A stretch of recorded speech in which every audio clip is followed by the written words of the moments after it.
gap filling with special words or phrases. HSC English second paper question number 3.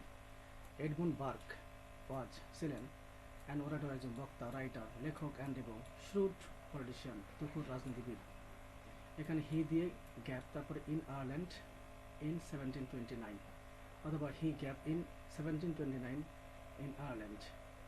আগের স্থান পরে কাল অথবা আগের কাল পরের স্থান দুটাই ঠিক আছে। তাহলে এখানে গ্যাপ আছে, তার কি হবে? জন্মসাল চাচ্ছে। He was born in 1729 in Ireland. এবার কিছু ব্যাখ্যা দেওয়া যাক।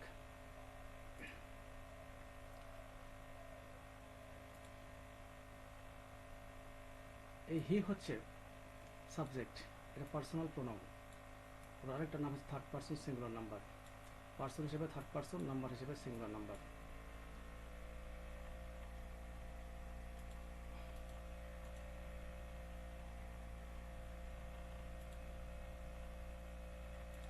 তারপরে এটা সাবজেক্টিভ কেস, সিম্পল সাবজেক্ট। এই হি একটি মাত্র ওয়ার্ড, একটি মাত্র পদ, একটা সাবজেক্ট, এই জন্য সিম্পল সাবজেক্ট। এটা হচ্ছে রিসিপিয়েন্ট বা receiver of action.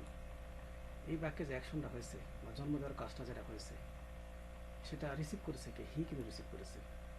He was born, তাকে জন্ম দেওয়া হয়েছিল। তাই নিশ্চয় তার মা এই হি এর মাদার জন্ম দিয়েছিলেন।